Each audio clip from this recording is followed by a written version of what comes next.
Assalamualaikum warahmatullahi wabarakatuh dan salam sejahtera bagi pelajar-pelajar EPPA 2033. Ini berikut adalah merupakan penerangan untuk bahagian kedua, kuliah kedua, ya, daripada slide 17 hinggalah slide 36, ya, untuk tajuk konsep dan klasifikasi kos. Okey, bahagian pertama adalah menerangkan dari aspek tingkah laku kos. Tingkah laku kos merujuk kepada cara bagaimana kos itu berinteraksi, ya, dengan volume. Ya, maknanya kalau in English we call it cost behavior. Ya, how cost behave, ya, in respect to volume. Okay, so kita ada apa yang dinamakan sebagai kos berubah, ya, variable cost, kos tetap, fixed cost, and cost campuran, ya, which is mixed cost. Okay. So ini adalah merupakan graphical representation, ya, of cost berubah yang kita akan lihat dari aspek jumlah dan juga dari aspek cost unit. Okay, jumlah cost dan cost unit.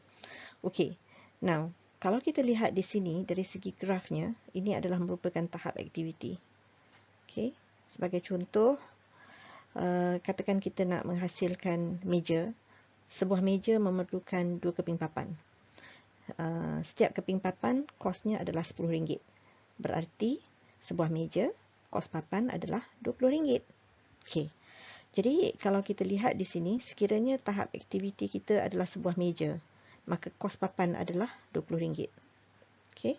Dan bila tahap aktiviti ini naik, meningkat, ya, contohnya dah jadi 2 buah meja, maka kos papan akan naik lagi, ya, menjadi RM40.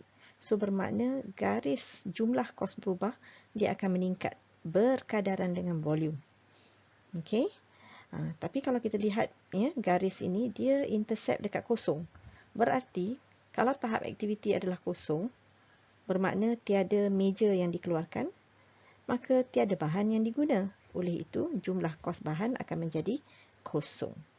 Okey, so ini adalah merupakan bentuk, ya, garis. Kalau kita tengok garis seperti ini adalah merupakan garis jumlah kos berubah. Okey, graf yang di bawah ni adalah merupakan garis kos berubah juga, tetapi merujuk kepada garis kos berubah seunit. Okey, contoh kita gunakan tadi, kalaulah tahap, ya, aktiviti adalah sebuah meja. Okey, so kita dapati bahawa kos berubah sebuah meja adalah RM20. Kalau kita menghasilkan 2 buah meja, jumlah kosnya adalah RM40. Tapi jumlah kos seunit, maknanya seunit meja masih juga RM20. Ya, jadi kalau kita tengok di sini, jumlah kos seunit untuk setiap meja yang kita keluarkan akan kekal pada tahap RM20 seunit, tak kira, ya, berapakah tahap volume pengeluaran kita. Ya, so ini adalah merupakan dua lah, ya, ciri-ciri kos berubah. Dari segi jumlah dia meningkat berkadaran dengan volume, tapi dari segi seunit, ya, kos seunit dia kekal malar. Alright. Okey, ini contoh Bukit Megah menerima tempahan membuat pakaian seragam sekolah. Ya, so berikut ialah maklumat berkaitan salah satu keperluan utama pengeluaran. So kalau kita lihat kat sini, okey, contohnya kita buat pakaian sekolah baju kurung. Baju kurung, sepasang baju kurung memerlukan 4 meter kain. Ya, jadi bermakna di sini ini adalah satu ni merujuk pada satu pasang lah. Tetapi ukuran kain yang diperlukan adalah 4 meter. Dan kos seunit yang diberikan di sini, ukuran unitnya adalah meter. Ya, jadi 1 meter tak cukup untuk sepasang baju kurung, kita perlukan 4 meter. Maka dengan itu, jumlah kos kain kurung, ya, maknanya sepasang adalah RM20. Okey, so jika kita hendak mengeluarkan 10, ya, pasang kain. So maknanya kalau kita hendak mengeluarkan 10 pasang kain, jumlah meter yang kita perlukan adalah 10 darab 4, 40. So 40 meter, sekiranya kos meter adalah RM5 untuk 40 meter, kosnya adalah 200. Jadi kalau kita lihat di sini, okay, dari segi jumlah kos bahan mentah itu tadi ataupun bahan langsung, dia meningkat berkadaran dengan volume. Ini volume kita. Ya, daripada 1, 10 menjadi 100. Jumlah kos kita daripada 20 jadi 200, jadi 2000. Tetapi untuk kos berubah seunit, yakni semeter tadi, tak kira kalau kita keluarkan satu pasang baju kurung pun, kos semeter masih RM5. Kalau kita keluarkan 10 pasang pun, kos meter masih RM5. Kalau kita keluarkan 100 pasang sekalipun, kos kita masih RM5. Jadi kita, andaian yang digunakan dalam melihat ciri kos berubah ni, kita andaikan bahawa dia meningkat secara linear. Maknanya kita tak boleh andaikan lah kita dapat diskaun pukal, diskaun tunai dan sebagainya. So diandaikan bahawa tiada diskaun dan sifatnya adalah linear. Maknanya dia meningkat berkadaran dengan volume ataupun dia kekal sama rata pada tahap RM5. Untuk kos tetap pula, jumlah kos tetap tidak berubah sifatnya mengikut tahap aktiviti. Sebagai contoh, katakan kita mempunyai sebuah kilang di mana unit yang dikeluarkan dalam kilang tersebut boleh berubah daripada 10 unit menjadi 100 unit menjadi 1000 unit. Namun begitu, sewa kilang tersebut secara bulanan adalah kekal sama. Sekiranya kita telah mengikat kontrak dengan pemilik kilang tersebut bahawa kita akan bayar sejumlah RM10,000 sebulan, tak kira sama ada unit yang kita keluarkan dalam kilang tersebut walaupun berbeza-beza mengikut bulan, tetapi bayaran sewa bulanan kita tetap kekal pada tahap RM10,000. Oleh itu kalau kita lihat kepada garis graf yang pertama ni, garis jumlah kos, kita dapati bahawa ia constant, malar, straight saja mendatar. Dan kalau kita masih ingat graf ini juga sama dengan graf apa? Sama dengan graf untuk kos berubah seunit. Jadi graf kos berubah seunit dengan graf jumlah kos tetap sama. Dia straight line mendatar. Okey.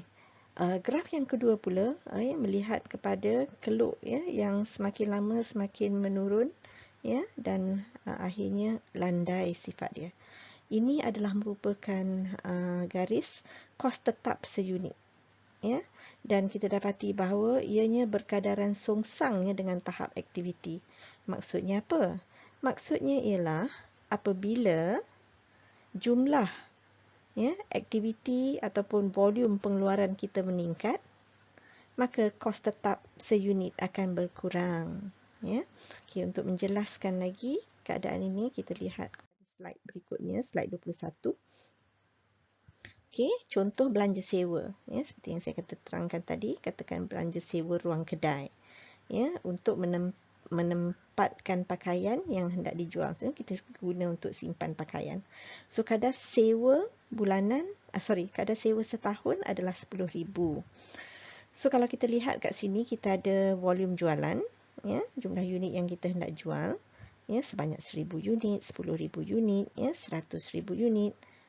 Tak kira walaupun volume jualan kita meningkat, tapi sekiranya stok inventory tersebut cukup untuk disimpan di dalam ruang kedai yang kita sewa itu tadi, maka kita dapati bahawa kos sewa tahunan kekal pada tahap RM10,000 sekalipun volume produk yang kita simpan untuk jualan itu tadi meningkat. Namun begitu, kalau kita perhatikan kepada kos sewa seunit jualan, kita akan dapati bahawa kita akan membahagikan jumlah kos sewa tahunan kita akan bahagikan dengan volume. So 10,000 bahagi dengan 1000, kita akan dapat RM10 seunit jualan. Jadi kita dapati bahawa harganya agak tinggi. Sebab apa? Sebab kita sewa ruang kedai yang besar. tetapi kita hanya menyimpan sebanyak 1000 unit sahaja. Jadi maknanya dari segi penggunaan ruang tu kita tak dapat penjimatan, ya, sebab kita tidak menggunakan ruang tu sepenuhnya, sedangkan sewa kita mahal.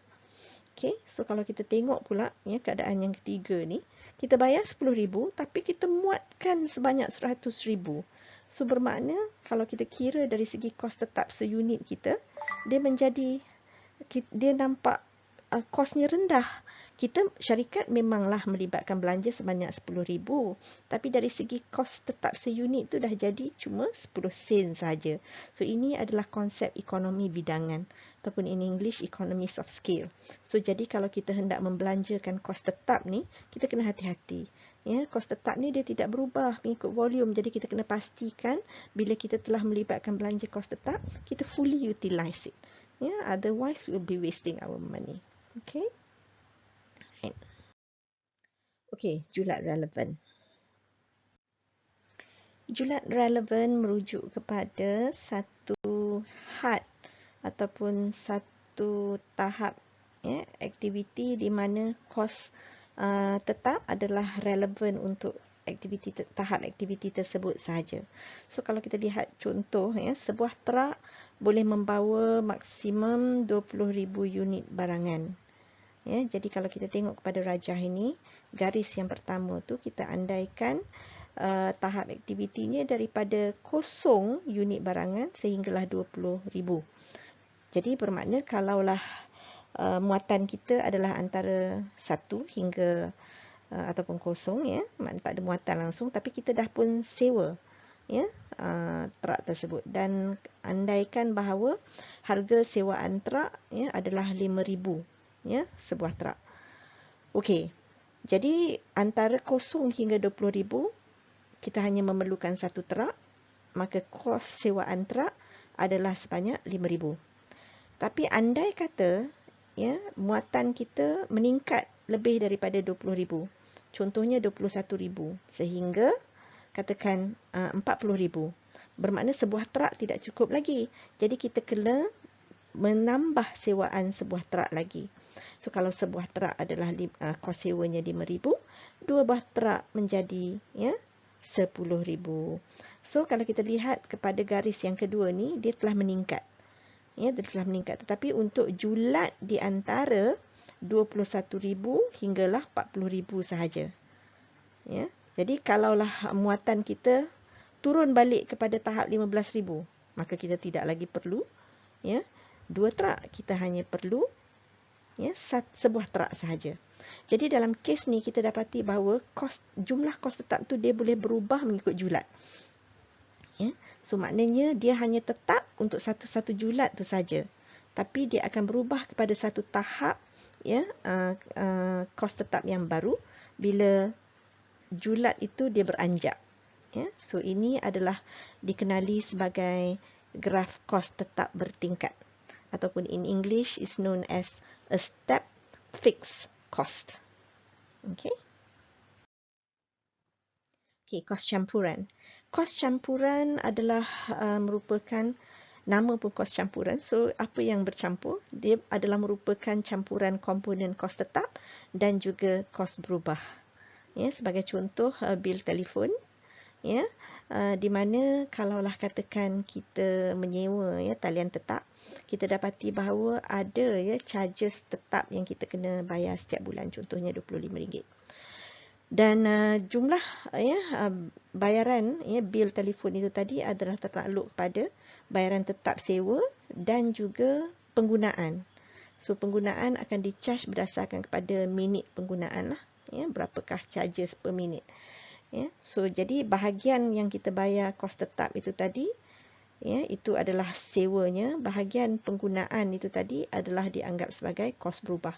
So total bill yang kita dapat daripada telekom contohnya, total bill itu adalah merupakan elemen kos campuran. Dia tidak 100% tetap, dia juga tidak 100% berubah.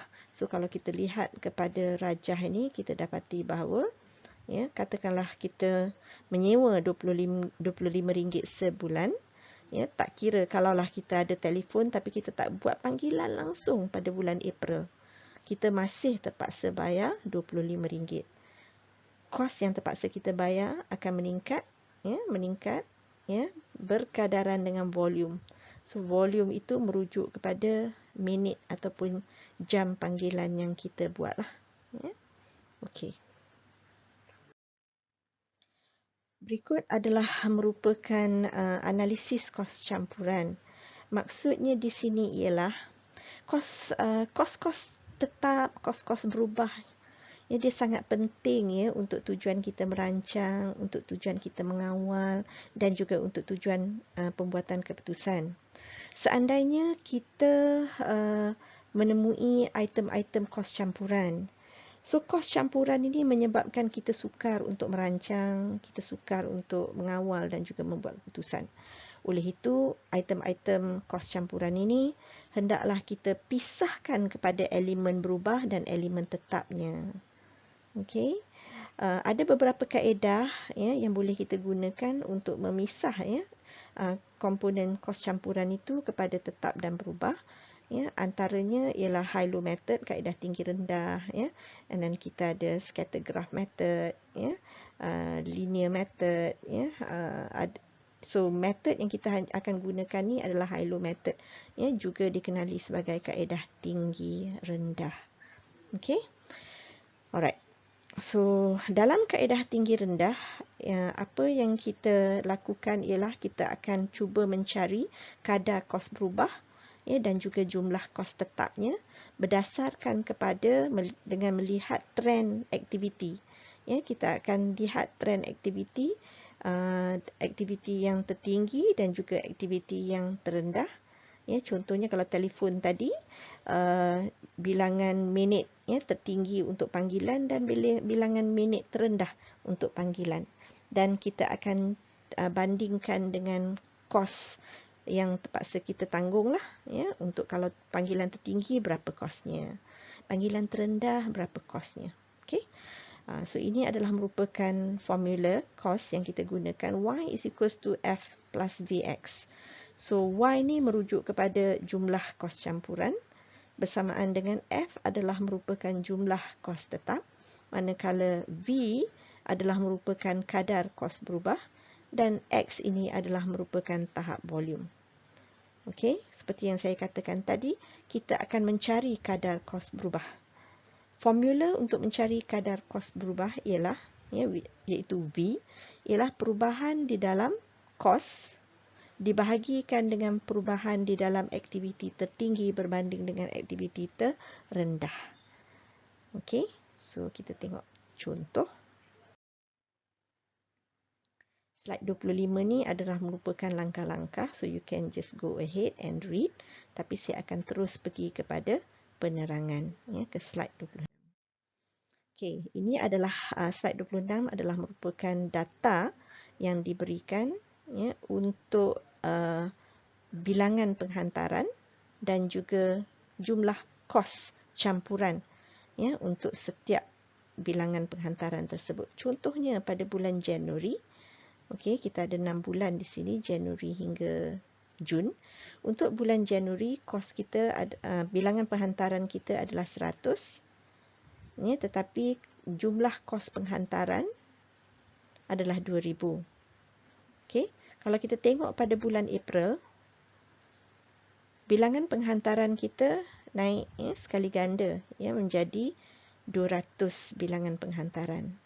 Tetapi jumlah kos campuran penghantaran untuk bulan April hanyalah 3000. Ya, sepatutnya kalau dia naik sekali ganda dia akan jadi 2000, kemudian kat sini jadi 4000 lah ya. Jadi ketara di sini kita tahu bahawa jumlah kos ini tadi adalah kos campuran kerana kita tahu dia bukan merupakan kos berubah. Sebab kalau dia kos berubah, dia akan naik berkadaran dengan volume.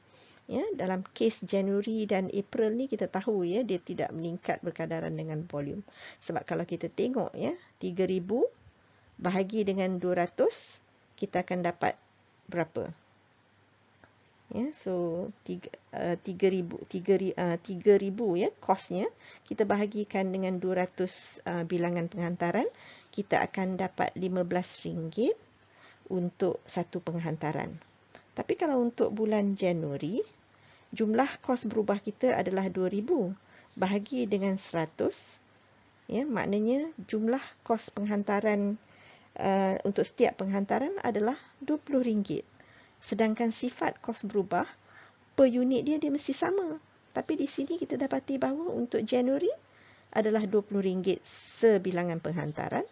Tapi untuk April adalah RM15 sebilangan penghantaran. So maknanya dia tidak menepati ciri-ciri kos berubah. Okey. Adakah dia menepati ciri-ciri kos tetap? Juga tidak. Ya, sebab ciri-ciri kos tetap dari segi jumlahnya dia akan kekal sama walaupun volume berubah. Jadi kalau kita lihat kat sini pada volume 100, jumlah kos kita 2,000. Tapi bila volume meningkat kepada 125, ya, jumlah kos kita meningkat juga. Ya, tapi meningkat pada tahap 2,500. Kalau kos ini adalah kos tetap, ia akan kekal pada tahap RM2,000. So, proven lah, ya, kita terbukti bahawa kos-kos, ya, penghantaran ini adalah merupakan kos campuran, sebab bukan merupakan kos berubah tulen dan juga bukan merupakan kos tetap tulen. So bagaimana cara, ya, caranya untuk kita memisahkan komponen kos campuran ini kepada kos berubah dan kos tetap? So kita lihat kepada slide 27. Ya, so apa yang kita akan lakukan ialah kita akan pilih, ya, aktiviti tertinggi dan juga aktiviti terendah. Okey. So kalau kita tengok aktiviti tertinggi adalah pada tahap 500 unit, manakala unit penghantaran, ya, ataupun bilangan penghantaran, manakala pada tahap aktiviti terendah, ya, adalah 100 bilangan penghantaran. So, kemudian kita akan carilah, ya, the corresponding cost. Untuk 500 bilangan penghantaran, kosnya adalah 7,500. Untuk 100 kali bilangan penghantaran, kosnya adalah 2,000. So, kita akan tolak. Ya, bilangan penghantaran tertinggi 500 tolak 100 dapat 400. Okay, kos untuk aktiviti tertinggi 7,500 tolak kos untuk aktiviti terendah 2,000, maka kita dapat 5,500. Okay, so kita plug in into formula kadar kos berubah. Formula kadar kos berubah adalah perubahan di dalam kos, ya, dibahagikan dengan perubahan di dalam aktiviti. So RM5,500 bahagi dengan 400 bilangan penghantaran. Maka kita dapat di sini RM13.75 seunit ataupun sebilangan penghantaran. Okey, so berbalik kepada formula, ya. Kalau formula kita adalah Y is equals to F plus Vx. Okey, sekarang ni kita nak cari F, which is kos tetap. Jadi kita kena susun semula formula kita. Kos tetap, ya, iaitu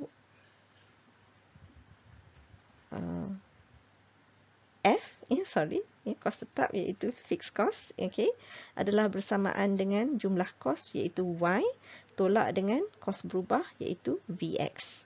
Okey. Untuk jumlah kos ni kita boleh pilih, ya, sama ada kita nak pilih kos untuk aktiviti tertinggi ataupun kos untuk aktiviti terendah. So dalam kes ni kita memilih kos untuk aktiviti tertinggi. Sekiranya kita memilih kos untuk aktiviti tertinggi, kita kena pastikan X kita, ya, juga adalah aktiviti tertinggi. So kita plug in sajalah dalam formula kita, ya. So V RM13.75 darab dengan X 500, maka dapatlah jumlah kos berubah. Ya, kos tetap kita dah ada, kita ambil 7,500 tolak kos berubah, maka dapatlah jumlah kos 7,500 tolak kos berubah, ya, maka kita akan dapatlah perbezaan itu adalah kos tetap. Okay. Now, dalam contoh yang pertama tadi, kita memilih jumlah kos ya, yang untuk aktiviti tertinggi. Kita juga boleh memilih jumlah kos campuran untuk aktiviti terendah. So, jumlah kos campuran untuk aktiviti terendah adalah 2,000 dan kita kena pastikan X-nya juga adalah untuk aktiviti terendah. Darab dengan V. V ini adalah merupakan kadar kos berubah. Kita akan dapat jawapan yang sama ya untuk jumlah kos tetap.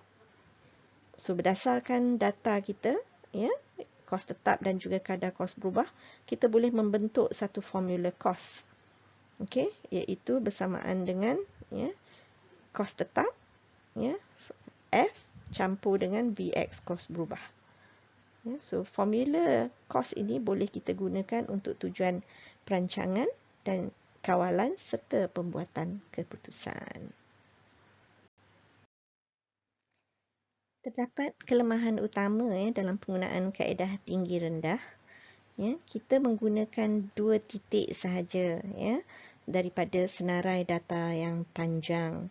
So, of course ya, data yang kita dapat ya, pengiraan yang kita buat akan menghasilkan ketidaktepatan ya. Itu seperkara. Yang seperkara lagi, kita dapati bahawa kita memilih contohnya 2 tahap yang berbeza, 2 bulan yang berbeza. Ya, mungkin berlaku beberapa perkara pada ketika bulan-bulan tersebut yang menyebabkan angka jumlah kos campuran itu berbeza. Ya, contohnya kenapa ya untuk April contohnya sangat tinggi. Mungkin disebabkan berlakunya kemalangan ya, berlakunya traffic jam ya. Jadi ada perkara-perkara yang luar jangka di situ ya, dan itu adalah kelemahannya sebab kita tak tahu ya apa yang berlaku pada hal sebenar, tapi kita ambil saja figure tersebut dan kita plug in dalam formula kita untuk mendapatkan anggaran jumlah kos tetap ya, dan juga anggaran jumlah kos berubah. Tapi kita harus ingat ya, kaedah ini hanyalah merupakan kaedah anggaran pun. Jadi kita tidaklah mengharapkan satu ketepatan yang tinggi ya. Jadi kita dapat apa orang kata, menganggarkan pun sudah cukup bagus ya untuk kita gunakan bagi tujuan perancangan kawalan dan pembuatan keputusan. Jadi kalau kita rasa tidak begitu tepat, mungkin kita boleh ambil set data yang satu lagi dan kita buat perbandingan, dan a bit of adjustments can be made there to increase the accuracy of the information. Okay. Right, so kita kat sini kita ada masih lagi tingkah-tingkah laku kos. So ini contoh kos tetap tapi dia separa tetap saja. So kalau kita tengok ya pada graf kita ni ya, tahap aktiviti 1, katakanlah tahap aktiviti 1 sampai kepada tahap aktiviti 10. So, contoh yang di garisnya mendatar ya. Kemudian selepas itu barulah dia meningkat. So, contoh yang diberikan di sini adalah kos meletak kereta ialah RM5 bagi 2 jam pertama dan RM2 bagi setiap 1 jam berikutnya. Jadi bermakna katakanlah titik pemisah ya, garis ini adalah 2 jam. Okey, daripada 0 jam ya, maknanya bergerak ke 1 jam hinggalah kepada 2 jam, kita akan membayar kos letak kereta sebanyak RM5. Tapi setelah kita katakan kita park lagi sampai kepada 3 jam, kadar yang kita akan bayar adalah RM2 bagi sejam. So bermakna kalaulah 3 jam, 2 jam yang pertama tu ialah RM5, tapi 1 jam tambahan tu ialah RM2. Berarti jumlah kos kereta yang kita akan bayar adalah RM5 campur RM2. So kalau kita letak kereta selama 4 jam, okey, 2 jam pertama tu ialah RM5 ya. Sejam tambahan adalah RM2, 2 jam tambahan adalah RM4. Jadi jumlah ya, kos letak kereta adalah RM9. Okey, pemahaman dari segi tingkah laku kos ni sangat penting ya. ya, seperti yang saya katakan sebelum ni, supaya kita boleh merancang ya dari segi anggaran perbelanjaan yang bakal dilibatkan pada tahun depan ataupun pada bulan depan, ya, dengan melihat kepada corak ya tingkah laku, ya, behavior of the cost. Sebab kalau kita tidak dapat memahami dengan jelas ya tingkah laku kos ini, maka anggaran yang kita buat, ya, anggaran-anggaran kos yang bakal dibelanjakan itu akan menjadi tidak tepat. Ya, jadi sebagai akaunten pengurusan, dia kena faham ya dari segi tingkah laku kos ini. Okey. Okey, kalau tadi adalah kos para tetap, yang ini adalah kos para berubah. Okey, dia terbalik ya, dia bermula dengan garis kos berubah, kemudian dia mendata. Okey, contoh yang diberikan kat sini adalah kos meletakkan kereta juga, tetapi kos meletak kereta bermula dengan RM3 bagi setiap jam. Ya, so maknanya katakanlah di sini kita ada 3 jam, ya. Jam pertama RM3, jam kedua RM3 lagi, jam ketiga RM3 lagi. Sudah jadi RM9 di situ. Ya. Kos maksima yang dikenakan ialah RM20 setiap hari.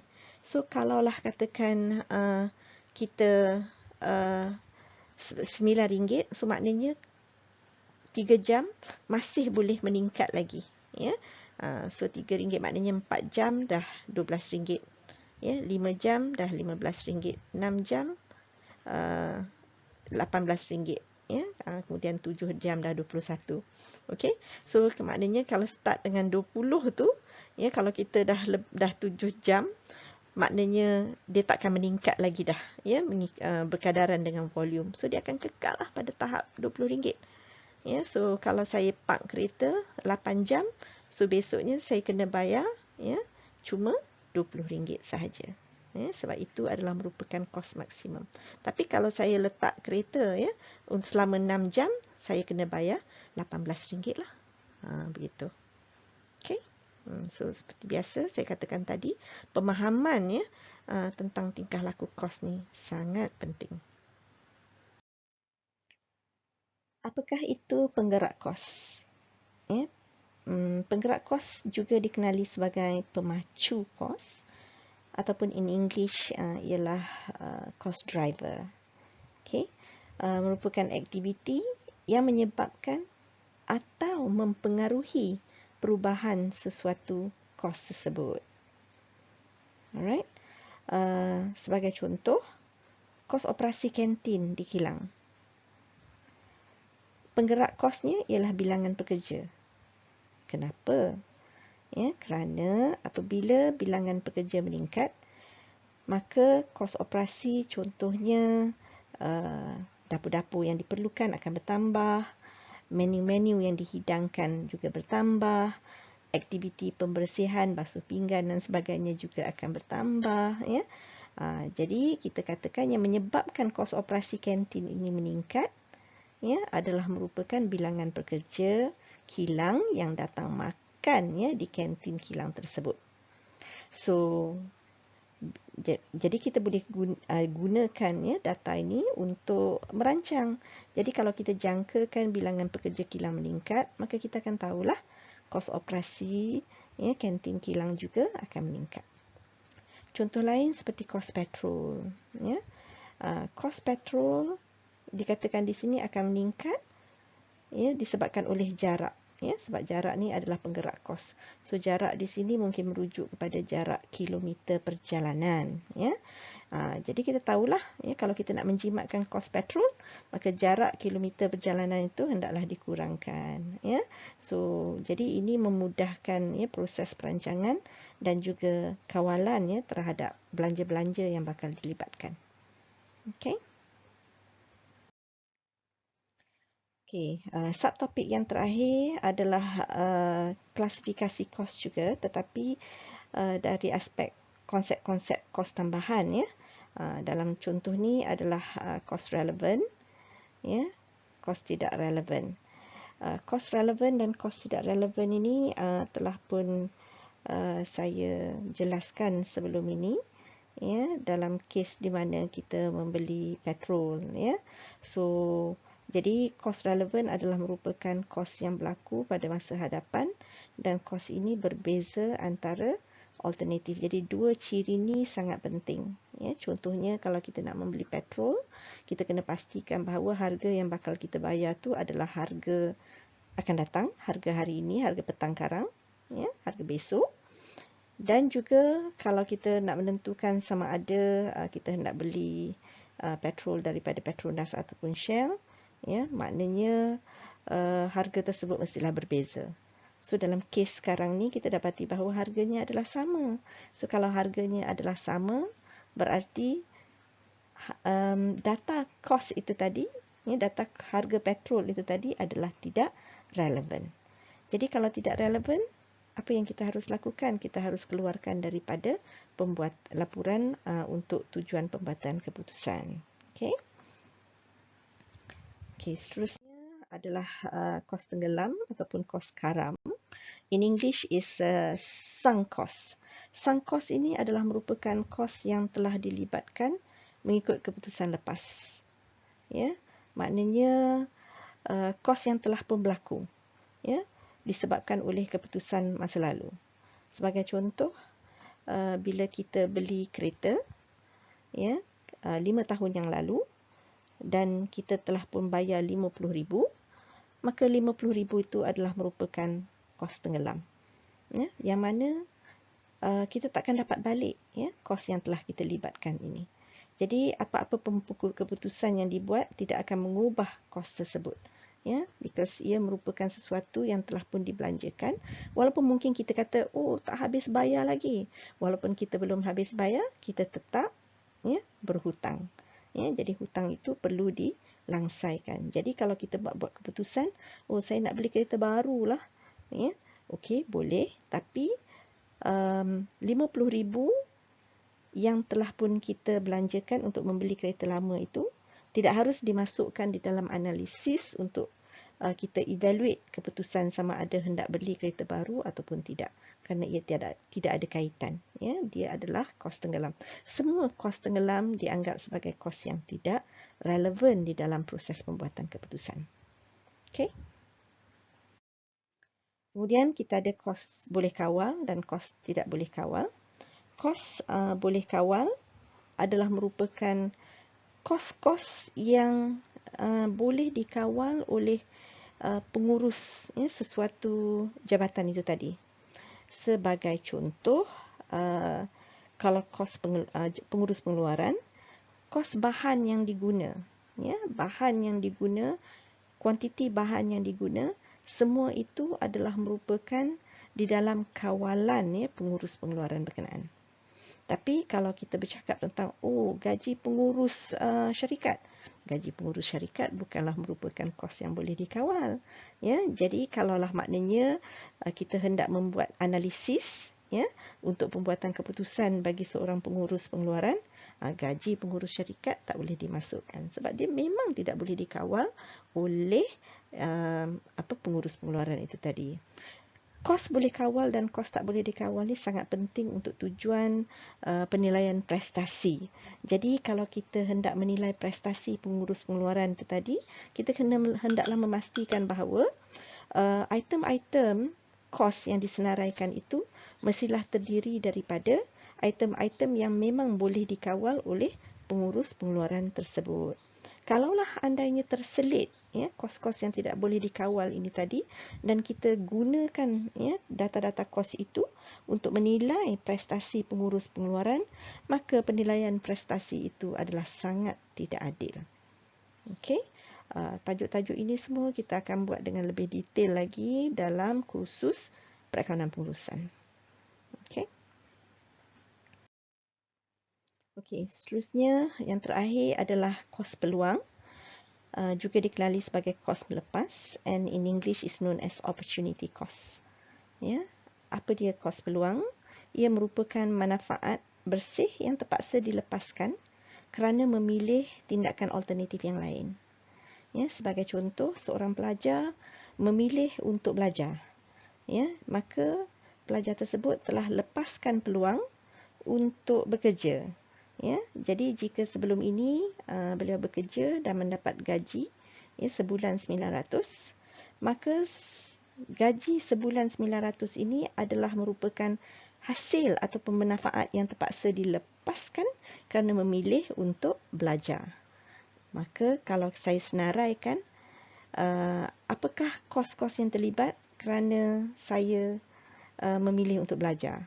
Selain daripada kos makan, kos beli buku, kos bayar yuran dan sebagainya, 900 ini juga haruslah disenaraikan sebagai sebahagian daripada kos kerana memilih untuk belajar.